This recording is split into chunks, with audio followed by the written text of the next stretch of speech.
We are recording. I'll give it about one more minute. Then maybe we won't have as many doorbells. Yeah.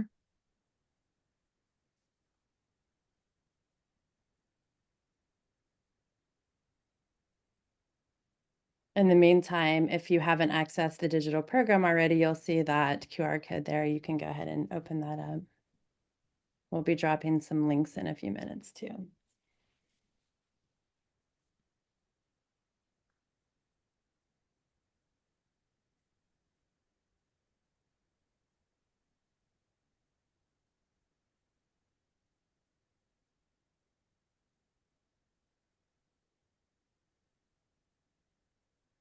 Good group. All right.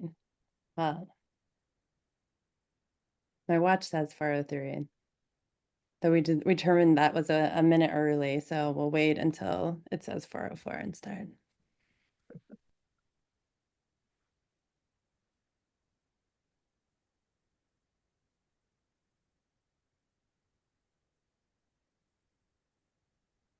Okay, I haven't heard any doorbells in a while. I think we can go ahead and start.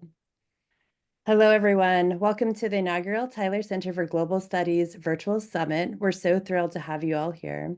My name is Latika Young, and I serve as both the Executive Director of the Tyler Center for Global Studies, as well as the Director of the Center for Undergraduate Research and Academic Engagement at Florida State University. And I apologize, I have been a little sick, so if I sound weird, that's why. The mission of the Tyler Center for Global Studies is to cultivate a community of global scholars who shape the future through research, innovation, and collaboration. The Tyler Center was founded by William H. Tyler, fondly known as Bill Tyler, who believed that the issues and challenges facing society today are more global in nature than ever before, and that the key to successfully meeting and overcoming these challenges hinges on building an awareness of and an appreciation for global solutions. Florida State University was delighted to partner with the Tyler Center in 2023 as the coordinating institution. We look forward to continuing to build the Tyler Center's network of institutional partners and to cultivate our future cohorts of Tyler Fellows. We just closed on our call for proposals for the 2025 cohort, and we look forward to announcing those grantee institutions by the end of December. This afternoon's event marks the first of many Tyler Center virtual summits to come. To date, the Tyler Center has funded 49 students who have traveled to over 22 different countries. Today, we will hear presentations from a handful of our Tyler Fellows from this very first cohort, representing 3 of the 7 partner institutions from our first round of Tyler Grant funding that was bestowed. These undergraduate students that you see here conducted research across the globe from Germany and Poland to Argentina, Jordan, and Iceland. Next, I would love to introduce a very special collaborator, Julie Sloan, Vice President of Resource Management Group and also a strong partner of the Tyler Center, who will offer a few remarks. Thank you, Latika. I would like to thank all of you for being here today. As you may know, the founder of the Tyler Center for Global Studies, Mr. William Tyler, passed away unexpectedly on August 13th of this year. I had the privilege of sorry, I get emotional every time I say it. I had the privilege of working closely with Mr. Tyler for the past 11 years. And while I'm deeply saddened by this loss, I want to express how excited he would be to see you all here. He would have greatly enjoyed hearing about your research findings and the stories of your experiences. This was his vision. He was passionate about education and aimed to ensure that the Tyler Center for Global Studies would provide opportunities not available elsewhere. He sought to create a unique experience, envisioning the Tyler Fellows as an elite group of students who are both enthusiastic and passionate about global education. I hope you will continue to share your experiences with other students everywhere and encourage them to one day also be a Tyler Fellow. Thank you for being here today. Thank you, Julie. It's so nice to have that infused into this event. And we're also very lucky to have Mrs. Tyler as the helm as we continue working together to propel Mr. Tyler's vision into the future. So we very much look forward to moving into the future together. So this afternoon's event will be facilitated by Tyler Center Program Manager Carrie Wall. Carrie deserves special recognition and gratitude as she has been instrumental in building fellowship among our cohort of Tyler Fellows, developing today's event, and general design and administration of the Tyler Center. If you are not already receiving our newsletter and are following us on our social media accounts, please use these QR codes or the links that we'll put in the chat to access these and find the digital program, which has full bios and abstracts for each presenter. Congratulations to all of our Tyler Fellow presenters, and thanks again to all of you for joining us for our very first virtual summit. We are certainly in for a very special treat. Thank you. Okay.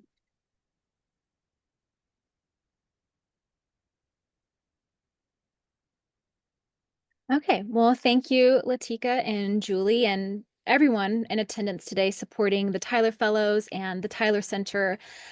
In a larger sense, we have an exciting and excellent lineup today of presenters, and these scholars really are representing several different backgrounds and disciplines and passions and interests. So we're very honored and proud to showcase them today. As Latika said, I'll be the MC, so to say, facilitating the showcase of scholarship that you're going to see. And just to give you an idea of what to expect, each Tyler Fellow will have 8 minutes to present their research findings and experiences abroad. So you can expect to hear about different research methodologies and processes, as well as the unique, distinct experiences and lessons learned from traveling and researching and engaging in a foreign country. So just some housekeeping before we begin. We will request that you keep your microphone on mute while the Tyler Fellows are presenting. If you have questions about their presentation, feel free to type them in using the chat function. I'll be monitoring that, and I will read them aloud once the Tyler Fellow has concluded their presentation. We aim to have about 2 minutes of Q&A after each presentation. Once all 5 Tyler Fellows have presented, we will have time for a brief panel discussion, Q&A, so to say.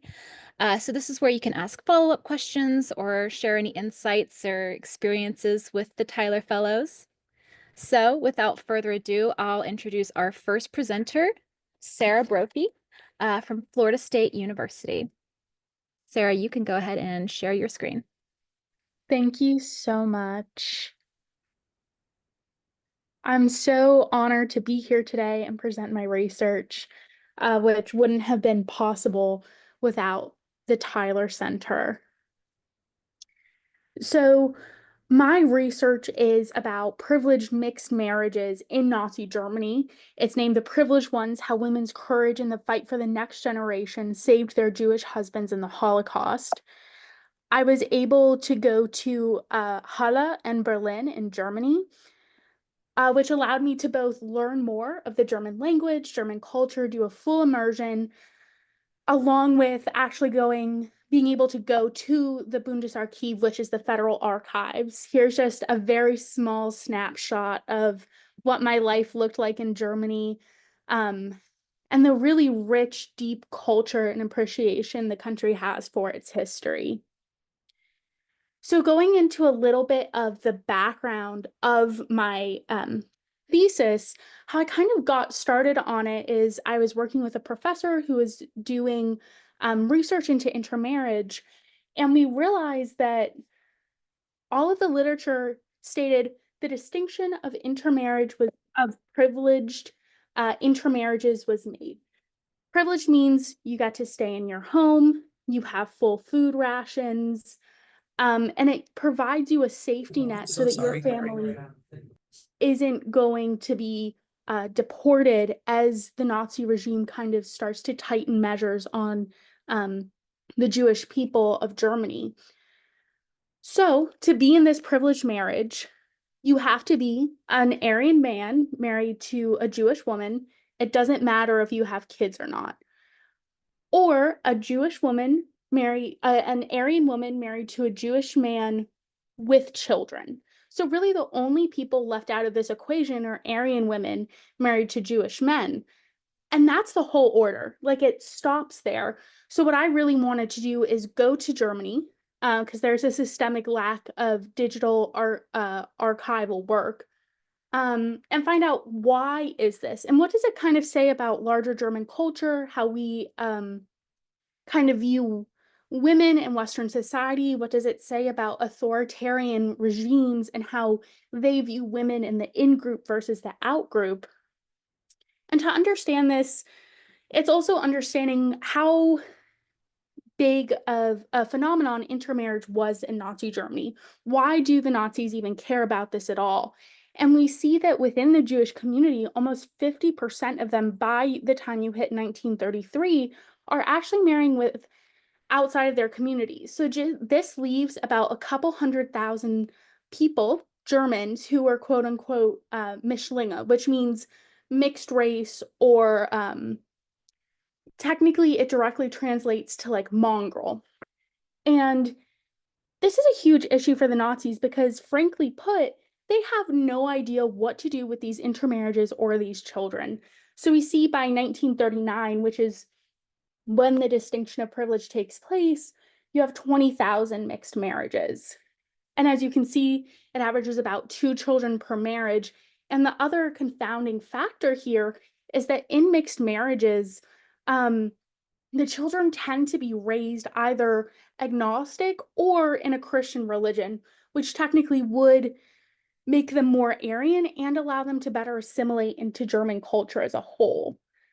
So, kind of going into my methodology, I'm a big believer that you have to look at the legislative actions. What does the letter of the law say? But also, what is the lived experience of these people? What do their diaries say? What do their notes say? So I have an analysis of direct orders and legislation like the Nuremberg Laws of 1935, the Law for Jewish Tenants in 1939, etc. A deeper view of propaganda and the media coverage shown to kind of get an understanding of what the popular perception at the time was, along with a synthesis of lived experience to understand why these Aryan women without children married to Jewish men are kind of excluded from the narrative. So this timeline kind of shows how the tightening of regulations works. In 1933, people who are Jewish or are somehow not considered Aryan are kicked out of the civil service. This means all of your teachers, all of your lawyers, everything like that. At the time, you have people who are married to Jews or who are Mischlinge that are actually still considered Aryan enough to be in this, to still keep their civil professions. 1935, the Nuremberg laws are passed and everything ceases. So this means if you have intimate relations with, if an Aryan has intimate relations with someone who is non-Aryan, they're committing Rassenschande, which is actually a crime only men can be convicted for under the laws. There's no more mixed marriages allowed in Germany. You also see every Jewish person, every Mischlinge, and every person married to a Jewish person ostensibly let go from their jobs. This doesn't actually hold true in their army, in the Wehrmacht. So these are kind of the tightening laws. And it's not until December of 1938 when privileged mixed marriages are actually created, which is right on the eve of the war. And it also coincides with the law concerning Jewish tenants. And basically, this is all because they need these men, these Aryan men and these Mischlinge men to fight in the war. They need to make sure they are not alienating everyone. The only group of people that they don't feel they have to extend those special privileges to are these Aryan women married to Jewish men, because really they're serving no point in terms of the society the Nazis want to create. In 1942, you see the Wannsee Conference, because the idea of creating the privileged and unprivileged mixed marriage is to push these people to divorce. And that's not happening. So they have another conference speaking about this. Again, no clear conclusion is made. In 1943, you have the Fabrikation, which rounds up the last of the Jews in Berlin and includes men in privileged mixed marriages. In 1943, you see the Rosenstrasse protests where their wives go protest and get their husbands back, which really, again, shows the regime has no idea what to do with these couples, and you don't see any large action being taken against them until through the end of the war. So the four conclusions, as I said, they need the Mischlinge men in the Wehrmacht. The soldiers' families members had to have special privileges because they know that there's no better way to disillusion troops than to find out that family members of the troops are being detained, or anything like that. The uncertainty of the fate of the Mischlinge, they need them to be on their side. They don't know if they're too Aryan to be Jewish or too Jewish to be Aryan. And they need Aryan women to serve their purpose for the workforce and create children. And I'm doing all of this. I have to go to Germany and do this because there's a systemic lack of digitization in archival work, which literally did render it impossible for me to get this information from the United States. There's a lack of research into women's resistance and how authoritarian regimes interact with those women, and also the importance of German radicalization into today's patterns. I learned a lot about cross-cultural communication, resilience, the importance of sharing learning and allowing that to be seen, along with solidifying my plans to pursue a PhD after graduation. And here are just my references. Awesome. Thank you, Sarah. We have 1 minute for questions from the audience if you would like to submit those in the chat, or you can wait until the end when we do our panel discussion if you would like to ask your questions then.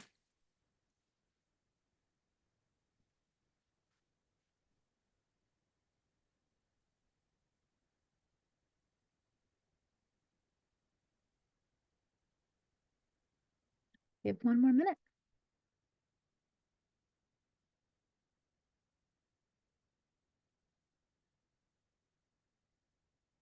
All right. Any questions for Sarah? Oh, very interesting project.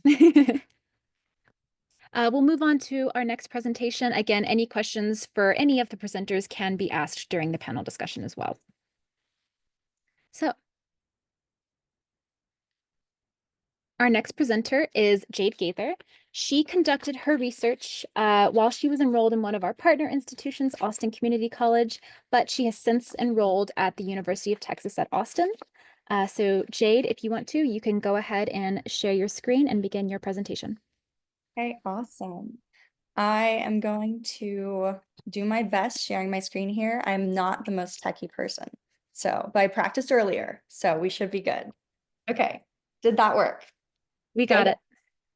All right, so my project was an examination of cultural heritage and identity in Buenos Aires, Argentina, from an anthropological perspective. So as Carrie mentioned, my name is Jade Gaither. I am a student at the University of Texas at Austin. I'm currently a junior and I'm an anthropology major. When I conducted my research in Argentina, I was a student at Austin Community College, but I have since transferred. As an anthropology major, I'm fascinated by people's individual stories and how the larger collective stories that we as humans can create just by merely existing. So for me, I was really interested in doing research, seeing how people's daily routines and what seem like mundane daily rituals all really connect and create a larger collective identity and culture of a place. So for me, Buenos Aires was really a fascinating and intriguing place to research because it has a deep history with a very rich culture with indigenous and European influences. During my research, I primarily used observations, interviews, and surveys. Through my surveys and interviews, I was able to get a gauge on how Porteños, who are people from Buenos Aires, how they view their own cultural identity. And what my research really overwhelmingly showed was their national pride, a stark division in politics, and their heritage as a country of immigrants, with really diverse genealogies. For my interviews and surveys, I spoke with my host mother, my program leader, and students that I met at Mate Club, which was an English-Spanish conversation club. My observations, on the other hand, allowed me to see a side of Porteño's life that they might not even like fully realize and weren't necessarily like reporting in surveys, just like tiny daily, I don't know, interactions and experiences. In Buenos Aires, something that I noticed was how community is really ever present, which was something interesting to me from the US. Not to say that there isn't community in the US, there certainly is. But I know that I personally felt like I've had to seek out a community in my life in different situations. But in Buenos Aires, community was just really like ever present, and you really felt like you were just enveloped into it. I remember I was there during the Copa America, which is a huge football cup. And truly, no one does football like Argentina. It is really a part of their national identity.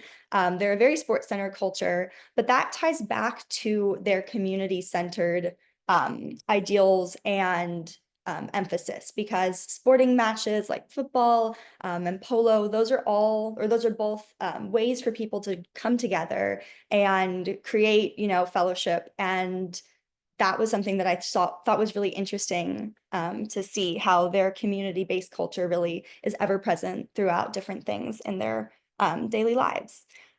Let's see. Okay. Something else that was really interesting to me were the daily interactions that showed their heritage. So, as I mentioned earlier, it's really a culture, European and indigenous, indigenous and European influences. And so something that I saw in the indigenous influences was yerba mate, which is a drink that's a tea infusion that's from the Guarani tribe of northeastern Argentina. The indigenous group, the Guarani, they have a very long history of mate consumption. And so it's become like a social ritual that people still do and partake in today. And then an European influence that I saw was the intonation of Porteño Spanish. It's very Italian. There was a large Italian immigration in Argentina. And so that was something that I could see present in their speeches. Another thing that I thought was really amazing were the artisan markets. So right here in this picture is the San Telmo Market, which runs about, I think it's over 2 kilometers through the streets of Buenos Aires. And so it runs through San Telmo, which is Buenos Aires' oldest neighborhood, and it is one of the main meeting areas for friends and family to come together. All right, let me see. My slideshow is not, there we go. Yes, okay. As I mentioned, the speech in Porteño Spanish is very Italian, so there's influence there. And yerba mate is incredibly popular. And something that was interesting to me is even though it's incredibly popular like coffee in the US, there aren't chains that sell yerba mate. Like people don't go out and get their mate from a restaurant or a cafe. It's something that they bring from home. So it's a very personalized experience. Cultural identity of people is really evident in daily rituals, and through observation, I feel like you can get insight into parts of culture that people aren't even acutely aware of, but all come together to make distinct cultures.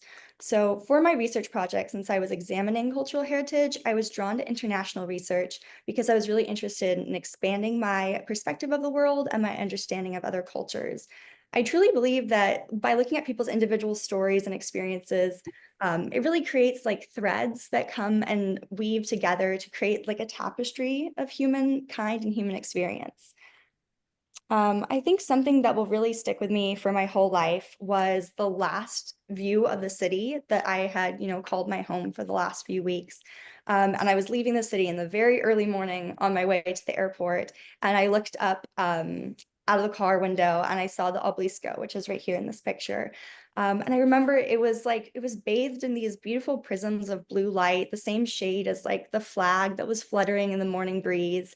And it really struck me as like the symbol of Buenos Aires. Paris has its Eiffel Tower, San Francisco has its Golden Gate Bridge, but for Buenos Aires, it's really the obelisco, and it's a symbol of its enduring legacy as a city that's a city of immigrants with cultures coming together and flowing together like a great river. And it was a really impactful experience for me personally and academically, and I am very, very privileged to have gotten to experience it. Thank you so much. Excellent. Thank you, Jade. We have 2 minutes for questions from the audience. If there are any questions, you can type them into the chat and I'll read them out loud.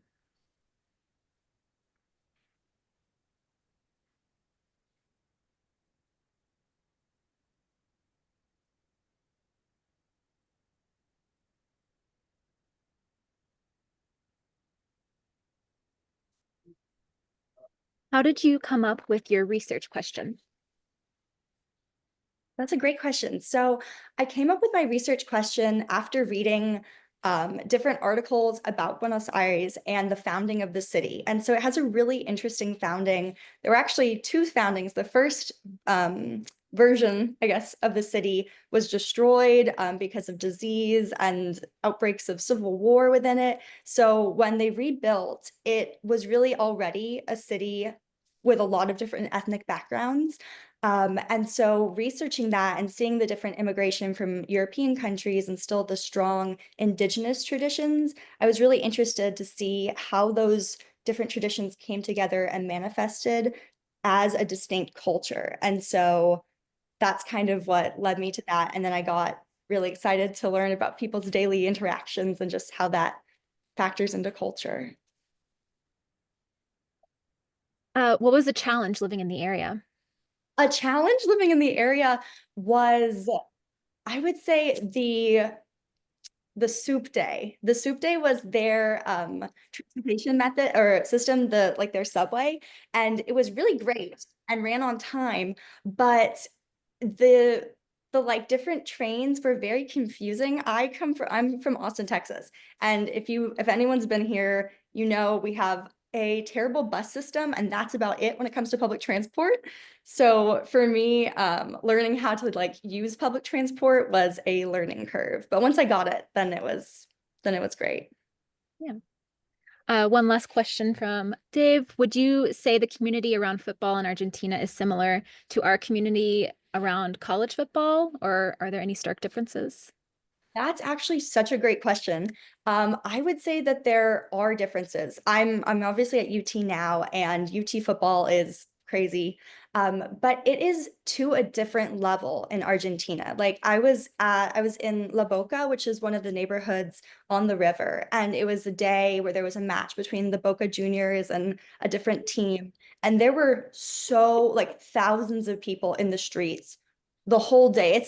It's more than any college football game I've ever seen. Like, and I went to the Georgia game, I went to the OU Texas game, which are like huge, huge games. But it is really to a different level. So yeah, I would say that it's you have to like see it to, I don't know, to understand. It's insane. Thank you, Jade. Not a question, but something in the chat from Jesse was, I hope you consider a Fulbright English teaching assistant for next year's cycle. UT Austin has a great fellowships office. So Okay, keep that awesome. in Yeah, mind. I keep that in mind. Thank you. All right. Well, we can bring up our next presenter. Let me get her screen up. All right. Our next presenter is Yasmin Hannan from the University of Missouri, Kansas City. Yasmin conducted her research in Jordan. So whenever you're ready, Yasmin, I'll let you share your screen and you can begin your presentation. All right, sounds good. Thank you. I will share my screen.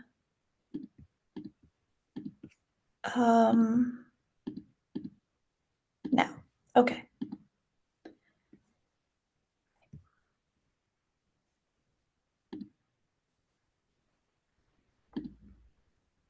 All right. My name is Yasmin Hannan. I am currently a senior at the University of Missouri, Kansas City, and my project is titled MENA and News Media, a quantitative textual assessment of bias in Jordanian Arabic language newspapers. So a little background on my research. Um, the work I did was based on establishing whether or not there was a significant presence of bias in news media in Arabic language newspapers. So, something important to know about the Arabic language in itself is that it varies dramatically from place to place and even from city to city. So, what this means is that there's a lot of nuance to the words used in news media or in any type of media. And there's also a lot of ways in which this media can be interpreted, which is the largest thing I was aiming to look at. So this research was based off of previous research I conducted. I essentially did this research project my freshman year, but in English. And so what I decided to do then was to essentially take my findings that I found in the English language and then transfer or change those um, or challenge those findings rather by doing the same project in Arabic. So, something to know about people who consume news media in the Middle East and North Africa is that the amount of news sources that are available are extremely limited. So, the country I went to, Jordan, has probably the most accessible news media, regional news media, of most Middle Eastern and North African countries. So, what this means is that um, whether you're in Lebanon or you're in Saudi Arabia or you're all the way in Morocco, Jordanian news media is often consulted, making it especially potent when it comes to understanding conflicts and different things that are covered in the news regionally. So my findings were very interesting, at least to me. Some of the challenges that I faced when researching included looking at why or how I could take these newspapers that have never been archived before, that are all in physical copies, scan them, and upload them into a database, which that then could be textualized for a quantitative analysis. So, in other words, I had a bunch of paper newspapers from the 26th of January 2023 through 30th of August 2023 that were not digitized. So similar to what one of the other Tyler Fellows talked about, I think this is an issue internationally that the digitization of information and data is really poor at an international level. So what this means is that we have to have scholars go and do this research and collect this data, upload the data, and analyze it. So once I had scanned in this data, I had run it through an OCR rather, sorry, an OCR software, so that it could be scanned and then be able to be read by a computer. And once this was read by a computer, I created different software to help me textually analyze the frequency of words and phrases in these news articles. And what I found was that in the top 10 most frequent news and words and terms, 4 of them had a medium suitable for bias. So, in other words, 4 of them could be interpreted in a way that could skew audience perceptions based on the authorship of the article or of the newspaper. And overall, it contained a high frequency of terms affecting audience perception of conflict, which has a lot of implications for how we understand conflict and how people who are consuming news sources understand the situations going on around them. And so, to my research experience, I had a blast in Jordan. So I am from there. I have family from there. And so this was the first time I had visited in about 10 years. Um, so I needed to have this project take place in Jordan because, again, there wasn't any data accessible from the United States that I could work with to do this textual analysis. On top of that, I was drawn to international research because I had pretty much experienced most of the facets of research domestically. So I had worked with different labs at different institutions. I had done independent work. I had worked like not abroad, but I had worked outside of the Midwest on my projects. But the one thing I haven't been able to do, which is extremely important as an international relations researcher, was study international. So I felt that this was the perfect time to do it. There was a lack of data, and I could easily gather that data. So carrying out this experience was a bit challenging. For instance, there were a lot of things that didn't necessarily translate both culturally and linguistically. So what I mean by this is that um, in Jordan, for instance, there are different norms relating to research. And some of these norms included a norm of privacy, right? So we didn't necessarily see researchers out there collecting this data. So what I was doing was extremely unusual. And at the same time, I had to set boundaries with, for example, people in the States and tell them, well, I can't actually do this thing that would be pretty normative in the States. Like, I can't actually scan this information in and send it now because there are restrictions on what I can do. So there was an issue with an issue that I was able to learn from, of course, between balancing how I'm used to researching, like the research norms in the States, versus how I'm allowed to research abroad. And this was just a wonderful experience. I learned things I for sure wouldn't have learned otherwise, and I'm planning on using this data collection to have it be publicly distributed so that other researchers can kind of do this textual analysis they typically wouldn't have the chance to do without this scanning and quantifying of data. All right, thank you. Well done, Yasmin. We have 2 minutes for audience Q&A. Warren says, really interesting project. You mentioned how you analyze with bias-related terminology. However, were there particular subjects that were more biased than others? Were there any particular subjects you didn't expect to be biased? Yeah, of course. So something to note about the newspapers I analyzed was that they largely focused on political issues. So a lot of Arab media, Arab news media in particular, looks at politics.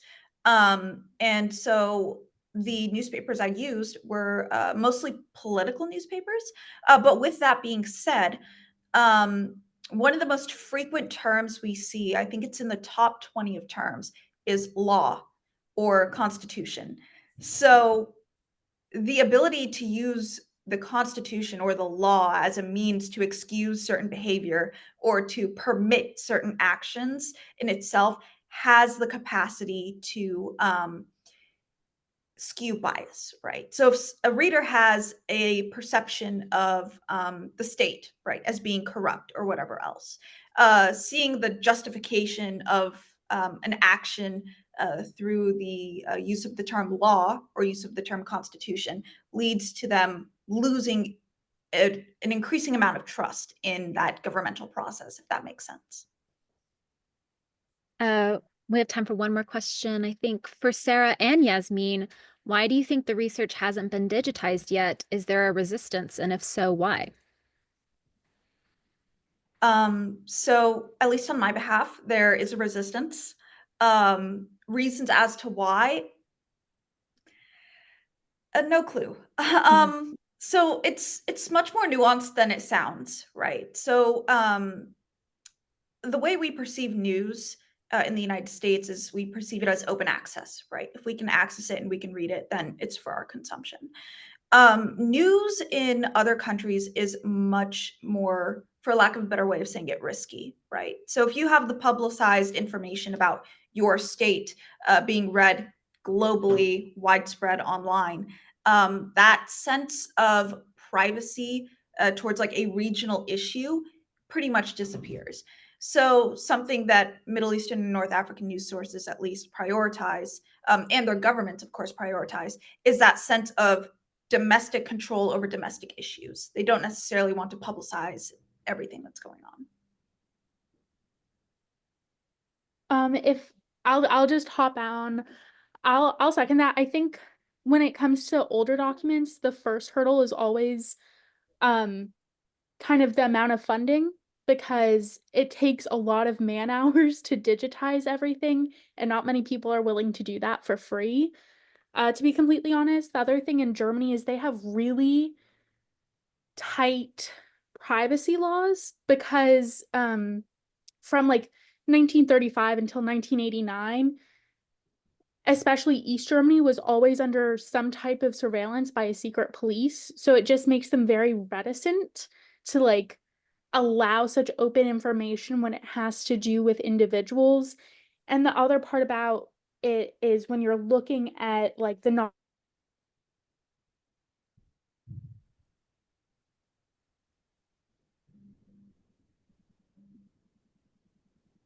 Oh, no, I think I think we lost Sarah. Oh no, Sarah. They got her.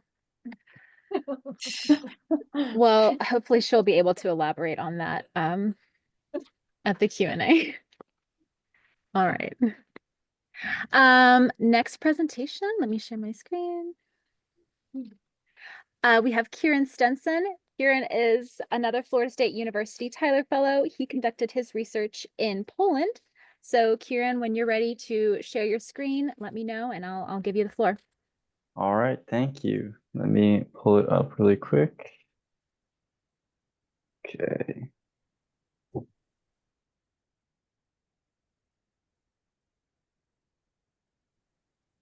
That should be right. Does it look good? Yep. Okay, awesome.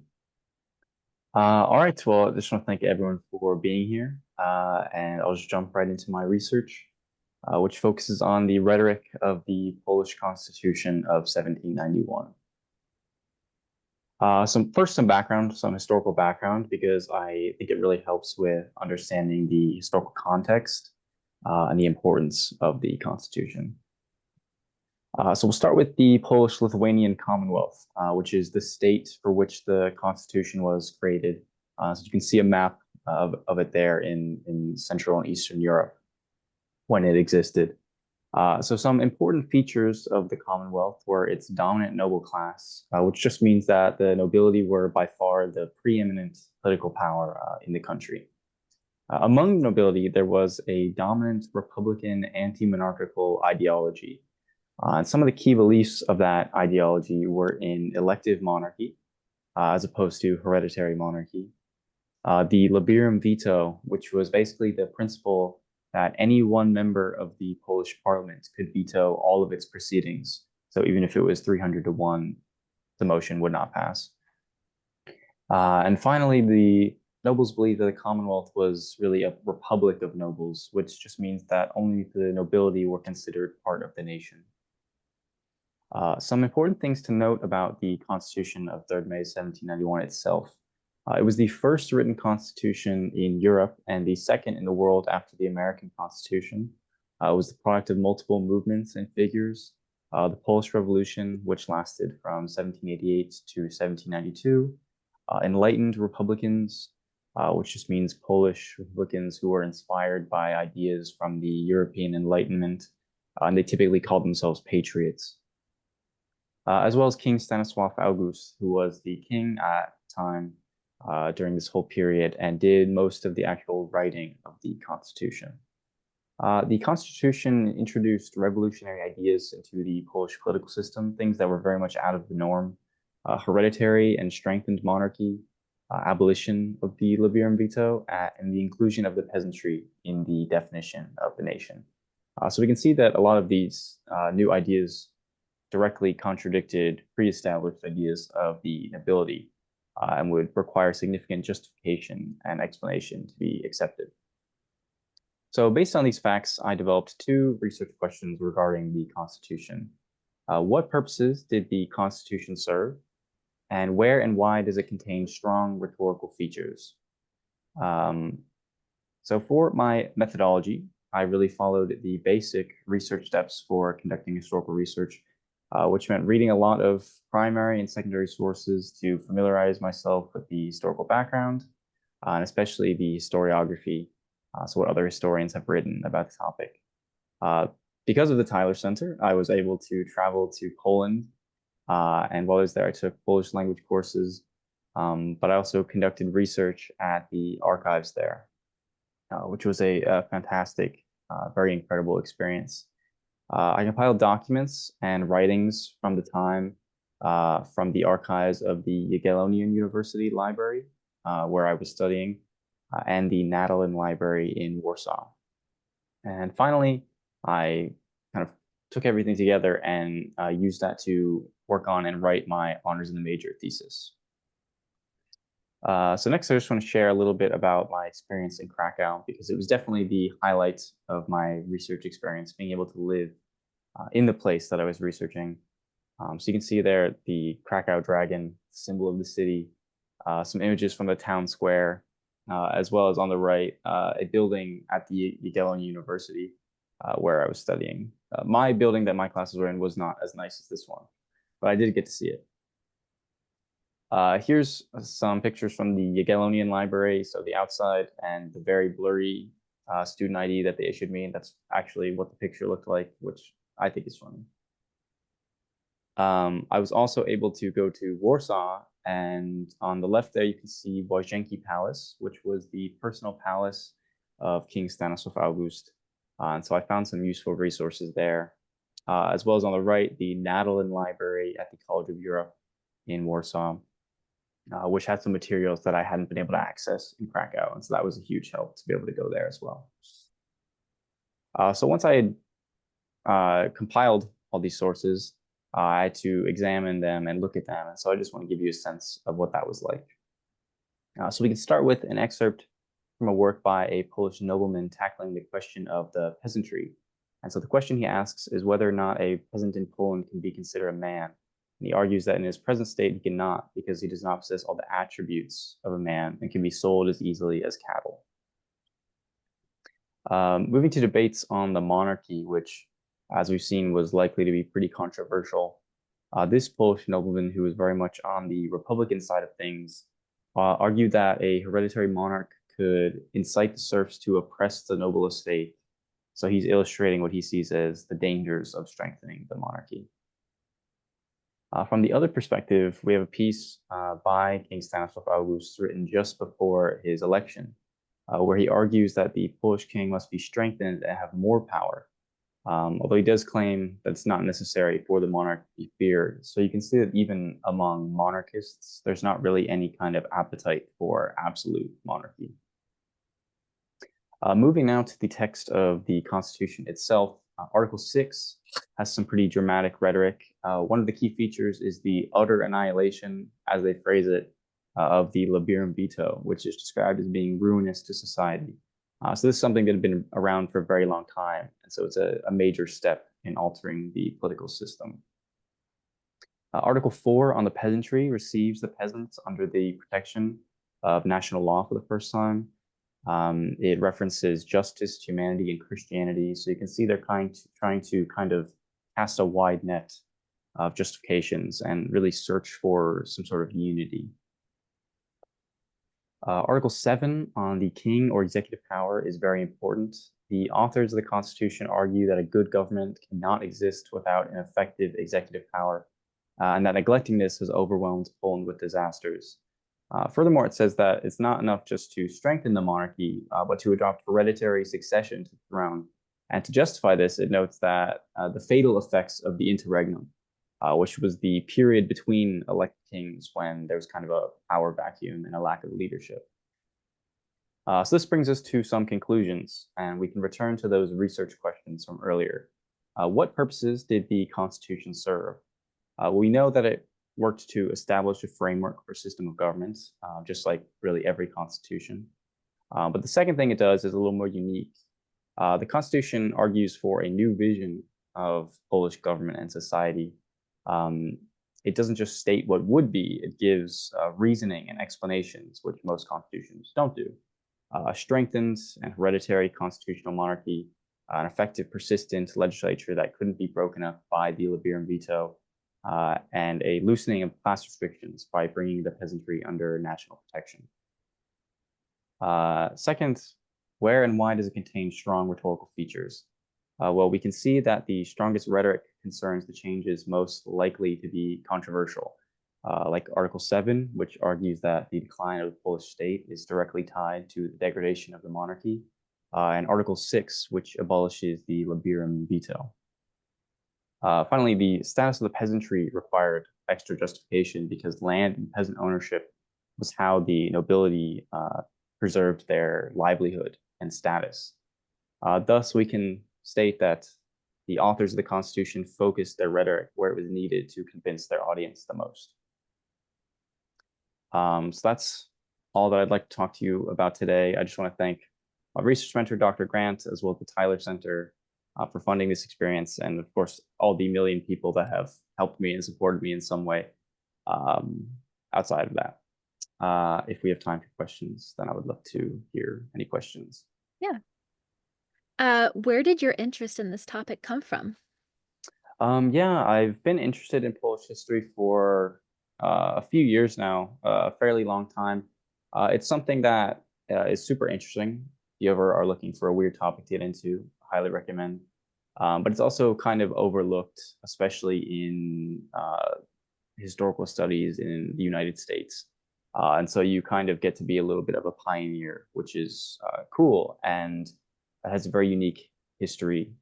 You can draw some really interesting parallels to the United States, which some authors have done. And so, yeah, I just really enjoy it. Reese asks, did you strictly focus on the research question while abroad, or was it in tandem with your home university courses? Yeah, when I was abroad, this was kind of the only thing I was working on related to research. I did like an internship through FSU at the same time, but it wasn't related at all. So it was great to be able to focus on this. I can't imagine really juggling other academic work or other research at the same time as doing this. It wouldn't have been the same product. It wouldn't have been as good. Interesting. One last question. What was your language proficiency, and did you need to be proficient for your research? Luckily, I didn't, because I was working with documents that actually had been digitized. And so I went in with some preparation, not all of them, obviously, but I went in with preparation, and it allowed me to, translate things easier. But going there and taking language courses obviously was super helpful. And so I only got better over time. And if I had gone in with lots of, a higher language level, I would have been able to do even more research. And so I went in with a very low language level and left with only a relatively low language level. But it was very cool, super cool experience. Well, thank you, Kieran. Thank you. All right. Our final presenter of the evening will be Maya Thomas from the University of Missouri in Kansas City. Maya, when you're ready to share your screen, I'll let you have the floor. Awesome, thank you. Yeah, my project's a little bit of a change of pace. We're going to talk about lava. Okay, so hi, my name is Maya, and I am an undergraduate senior studying geology and physics at the University of Missouri in Kansas City. And I'm here to share my project where I digitally modeled small lava tubes and collected fundamental data at Askja volcano in Iceland. And this was funded by a grant from the Tyler Center, so I'm very excited to share my experience with you all. So this slide gives an overview of my research project objectives to date. My trip to Askja addressed these first 2 points. I initially set out to develop and demonstrate an inexpensive photogrammetry technique to ultimately generate three-dimensional models of small lava tubes. And the accuracy of these models was validated by comparing measurements taken digitally to the same measurements taken in the field. Before I dive in, let's talk a little bit about what a lava tube is and how they form and why we care. So lava, as you may expect, does not behave like water. It will create its own topography and layer on top of itself. And the surface of lava cools quicker than its interior. So a skin will form on top and eventually harden into a crust that can enclose the flowing lava channel. And once this crust often collapses, revealing the cavity as shown in this photo. Studying lava tubes is fundamental because if and when a stable crust does form, it insulates the lava actively flowing underneath it, and heat preservation promotes more distant lava transport. So these features are very relevant in hazard and risk assessment of lava flows. Meet my study site. This is the 1961 lava flow named Vikrafon. This map shows the locations of lava tubes, the blue points, and lava ponds, the pink points. I identified in regions of this flow that have tube-friendly textures. That's what the term pahoehoe refers to. 8 tubes were identified, as well as 5 ponds. And 3 of those tubes, as marked by the yellow points, were digitally modeled using the photogrammetry method I developed, and they are distributed near the vent and are the most well-preserved tubes I saw. They still had a collapse, that's how I discovered them, but the remainder of their crusts remain in place.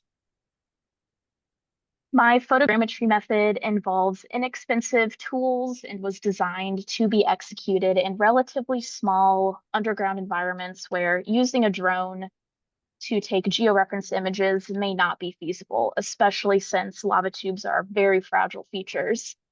I use these wooden cubes to lay out a coordinate grid, which acts as a scale for the pictures I capture with my phone.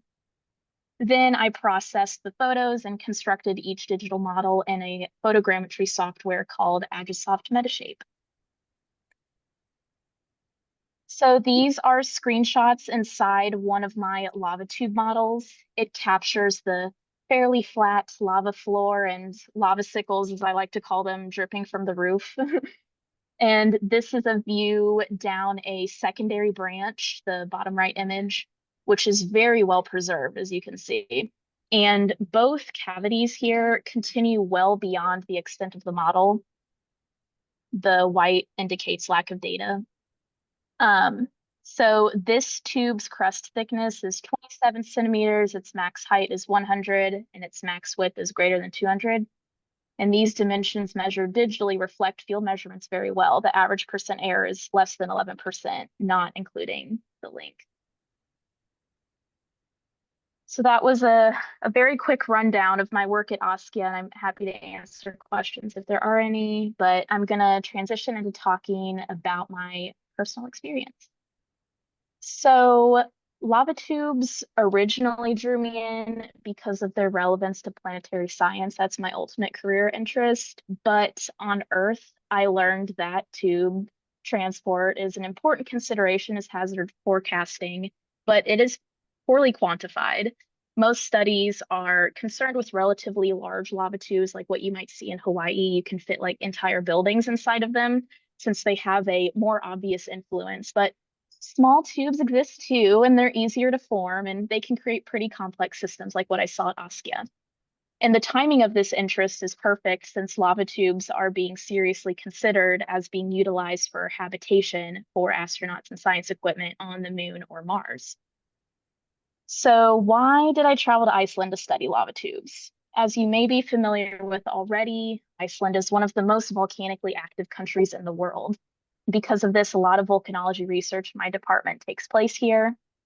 And since doing her graduate research at Askia, my research advisor has built many connections with scientists and park rangers there, so Askia Volcano was an easy choice.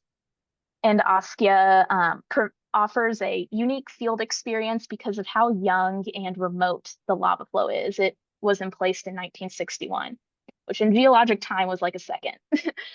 And beyond this flow, Askia exhibits all sorts of volcanic features and complex processes that I can't experience or see in the United States, especially the Midwest. Lastly, and arguably the most fun point, is how diverse the tourists and scientists I met are. It was really fun. So post-field work, this experience was incredibly surreal. I learned so much about volcanology and even more about myself as well. The most prominent lesson is that in the field, something always goes wrong. But because of this, I learned how to be adaptable and not freak out if plan A, doesn't happen. And Iceland has pretty rough field conditions, and traversing this terrain all day, every day, proved that I am stronger than I think. And of course, after learning more in the field, I realized that my research is significant, and this is the path that I do want to go down for a career. Something else I learned is that you often leave fieldwork with more questions than answers. So I want to share my what's next in the form of questions. So my first question I'm currently trying to answer is, has the influence of lava tube networks, the influence they have on flow extent, been quantified, and how quantified have they, have researchers gone? So the second question is tube transport considered in flow models? How can we simulate flow extent? And studying active lava flows are dangerous, as you may expect, and tube networks can be pretty complex. So, like I said, I'm just interested in how scientists have addressed these challenges. And lastly, do lava tubes on Mars look like the lava tubes I saw at Askia? This is the question I'm primarily trying to answer now. My ultimate goal, as I've mentioned numerous times, is to do planetary geology at NASA. So I want to make an impact in the field with this project. Thank you. That is everything.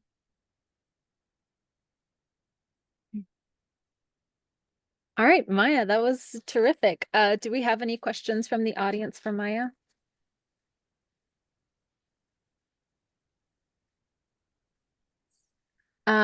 I do have a question. I'm wondering how scary it is, like being inside the lava tubes. So the ones that I saw, like, I don't know if you saw the photo of me on my methodology page, me sitting like crouched, hunched over inside of this Right. feature. It was kind of scary because volcanic rocks are very sharp. They are, especially the like lava flows, they cool very quickly, so they're very glassy. So that's dangerous. And the lava sickles, I called them, are like knives. So it's quite scary. But that's why my photogrammetry method is meant to be executed outside of it. That's why the extent of the model was short relative to the length. So I had to adapt that. But of course, I had to get a picture inside. Thanks. Any other questions from the audience? If not, we can, oh. Yeah, did you travel with others? Yes, so I traveled with my research advisor, one of her PhD students, and then a colleague from the USGS. So it was just 4 ladies conquering Iceland. Yes. I'm curious if the word you used, I think you said pohoihoi, is Hawaiian, Yes. and if a lot of lava words derive from the Yes. Hawaiian language. That is correct. Pahoehoe is, there's many different terms to describe lava flow texture. Pahoehoe and a'a are the 2 most common ones, and they are both derived from the Hawaiian language. As you know, Hawaii is a volcano. It's very volcanically active, so there's a lot of volcanology that happens there. Awesome. Well, thank you, Maya. We can go ahead and open it to our panel discussion. This is where we'll welcome questions from the audience in general. You don't have to type it in the chat. You're welcome to just go ahead and say your question. I did kind of want to kick it off, though, posing a question to all of the Tyler Fellows. So while carrying out this Tyler Fellowship research, what did you learn about yourself through the process of doing this like independently? And what advice would you give to students who are considering doing a Tyler Fellowship to do independent research abroad? I can go first. I think I obviously learned a lot about my topic, but I think above all else, I learned how resilient I could be.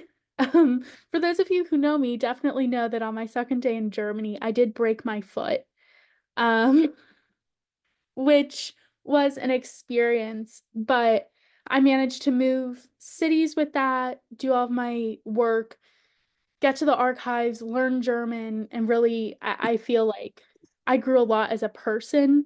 And my, I think that kind of stems into my advice is don't be afraid to ask for help.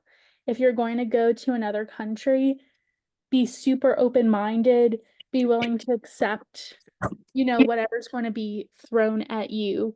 Because being able to ask for help and being open with the people around me is really what got me through it. I learned that the Germans, they may look very stony-faced, but they truly are very nice people. Um, so overall it was a really great experience. Thanks, Sarah. Opening up the floor to anyone who wants to ask questions to any of the Tyler Fellows. Sarah, I had a question for you. How did you become interested in your research topic? Yeah, so it is rather niche. He's now a professor emeritus with Dr. Nathan Stoltzfus. He went over the Rosenstrasse protests, which I briefly mentioned, largest act of civil courage in Nazi Germany that was successful. They got their husbands back from the Nazi regime, except for 36, which were deported to Auschwitz. And through that work, it's a lot of retelling the stories of people who showed civil courage.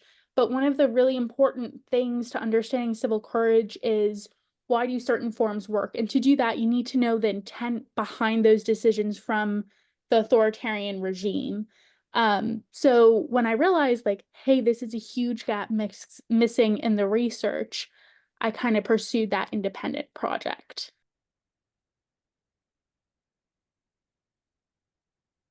There was a question in the chat for Jade. While being on location is an amazing experience, can you also talk about a challenge you experienced while conducting research in a different country?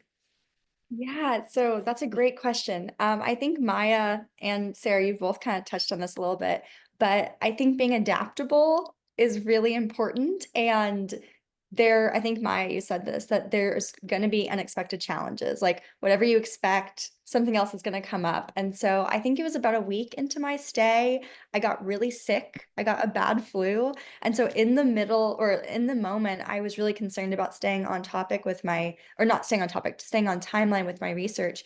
But it ended up being really great and helped me because I was able to speak with my host mother and had like some really great conversations with her and got to learn more about what makes her Porteña, which really helped in my research and actually benefited me more than I think it would have had I been out on my proposed research at the university.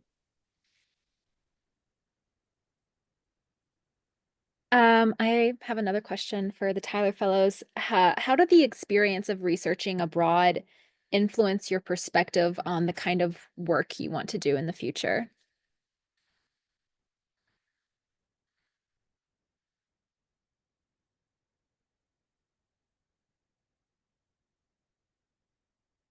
I can start us off. Yeah. So, I learned that I do not have to discover something revolutionary to make a big impact in my field.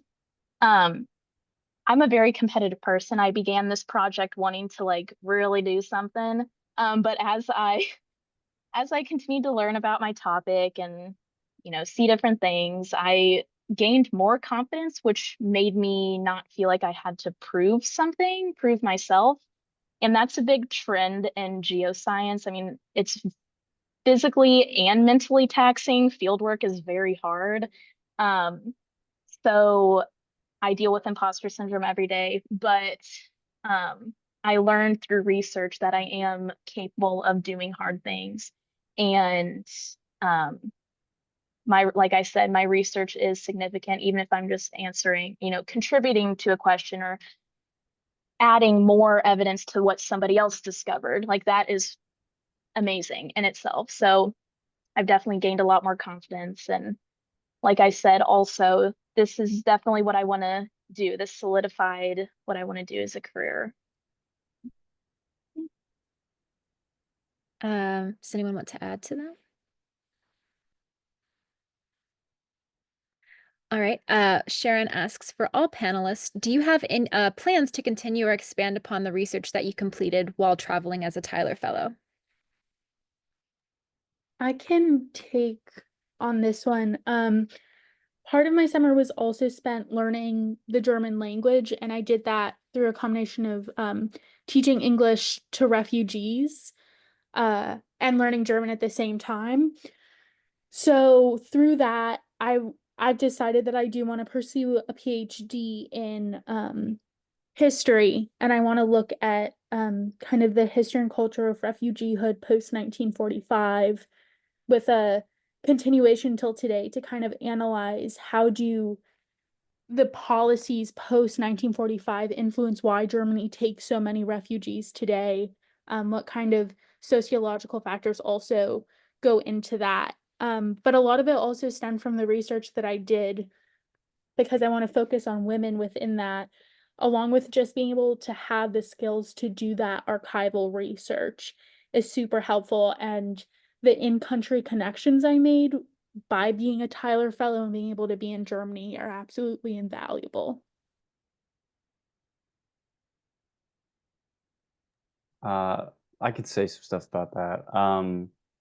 I kind of ironically, I think that this experience made me appreciate American history a little more. Because when I was doing research in Poland and learning Polish, it was funny because I'm super into it and I would talk to Poles, and to them, Polish history is wholly unremarkable. Barring a few moments, a lot of them weren't even aware of the things that I was studying besides the existence of this constitution. It's a national holiday, the Constitution Day, but they wouldn't really know the ins and outs. And so I thought that was kind of interesting. And it also, when I was going through these great, putting in this much effort to learn the language and do research abroad, a part of me sometimes, like, I always found myself comparing things I was learning to stuff from like American history or the way things were done in America. And for a long time, I had not been really interested in American history because I thought that's like too easy or overdone because I live in America. But I actually came back with kind of a newfound appreciation for both, really. So yeah, it was an excellent experience. There's a question for Jade in the chat. You mentioned using surveys and interviews in your research. How did you identify the people you interviewed, and were most people willing to participate in your surveys and interviews? So for my interviews and surveys, I knew I wanted to interview the students with the partner university down there. And so that's what I ended up doing. And I also interviewed a lot of people at the Mate Club, which was a really great way because that was already like very community and very casual. And so I just, asked them, hey, I'm doing this research project. I would love to hear your thoughts about your own cultural identity. And most people were super happy and like, yeah, totally, I'd love to do that. And some people didn't have very like strong feelings. They were like, I don't know, I'm just porteño, like I'm just from Buenos Aires, that's what I am. But most of them had very strong opinions, and they were like, I feel this way about my own identity because of this and that. And so I got really great feedback, and most people were really receptive about it and were very proud and happy to talk about their own ancestry and their own identities. Yeah.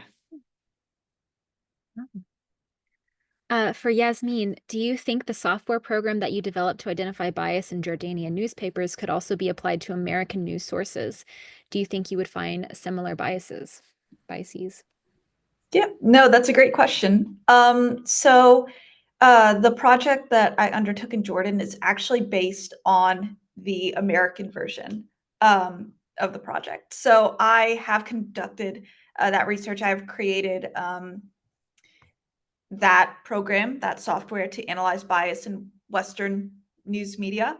And we did find similar patterns, except oddly enough, the threshold I used for media in the United States was it had to be a neutral source.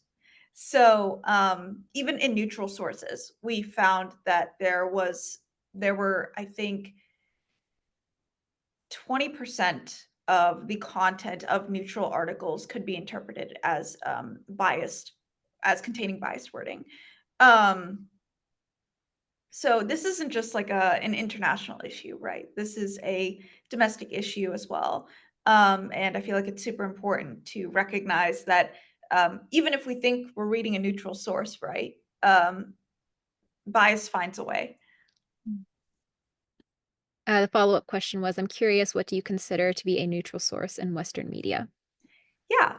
So I am a quant scientist, right? So a lot of what I do is quantified work. So I kind of did I took two different news bias regulators. One is called Media Bias Fact Check. And essentially what they do is they have a bunch of like they have a recorded database of the reliability of news sources based on their factuality versus their legitimacy, right? And so the neutral sources were ones that were mentioned in this database, but also ones that were mentioned in, I think it was a government report that talked about neutrality of news sources. So I kind of cross-referenced those. And whichever news sources fell under both of those neutral categorizations, I analyzed. I have a question for everyone. Oh, did we miss one? Are we going back to the chat? There's one in the chat, but you can go ahead, Latika. I'll go last. Oh, okay. Jade, is there any specific theoretical or analytical framework that drives your analysis of identity? Can you talk about it a little bit? Yeah, so that's a great question. Honestly, no, there isn't. It was always, or let me rephrase. Identity and culture has always been an interest of mine, and I think that how we connect with each other is so important to understanding just like broader issues.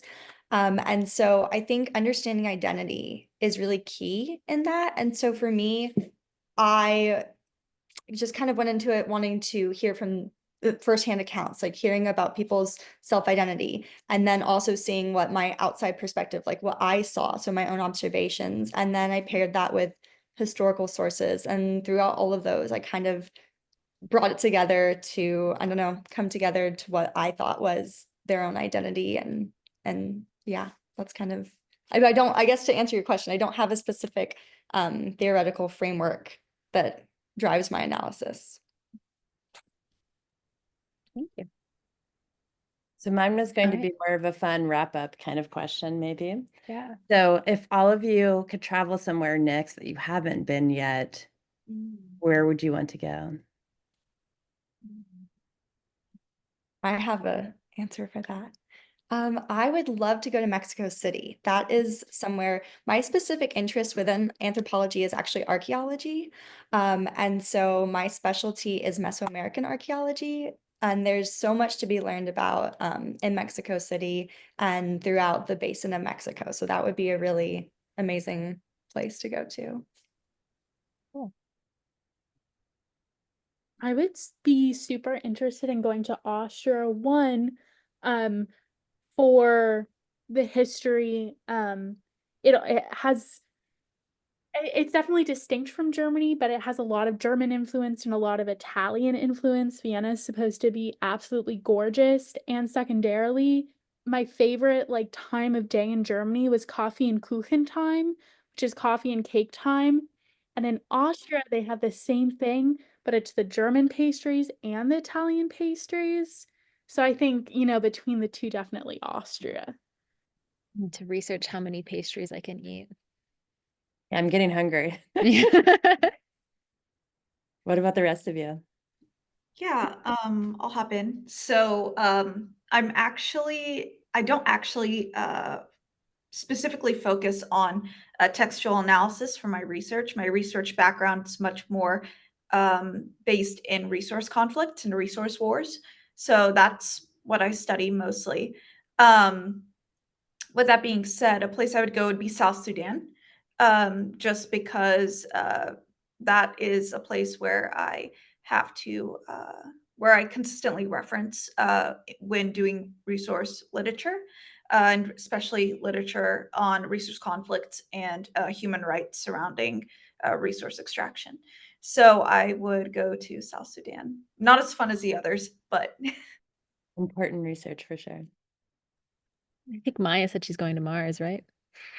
I was gonna say, is Mars an acceptable answer? Yeah, absolutely. Um, That- Um, I actually would like to go back to Iceland to the same lava flow because an extension of my research is actually working on a remote identification technique for lava tubes. So I've been doing that using Google Earth imagery at that same lava flow. So it'd be interesting to see if, the candidate tubes are actually lava tubes because that's, obviously how we'll have to study lava tubes on Mars and the moon is through satellite imagery. Maya, how long were you there in Iceland for? I was there for 3 weeks, Okay. and it wasn't all my research. It was, I actually was field assistant to a PhD project going on, and my project, I had like 2 days, but it was great. It was wonderful. All right, Karen, that's you. Where would you go? Yeah, despite being in Poland for a long time and going to a lot of different cities, I did not get to go to the city I kind of wanted to go to the most, which is Gdansk, which is the main port up north. And I wanted to go so bad. My only options from Krakow were a really expensive plane flight that was always at a weird time, or like an 18-hour train or something journey. So I didn't really like either concept. So it's for the future, and probably just for fun, even though there's a lot of really fascinating history with that city. So I'd love to go. All right. Fantastic answers.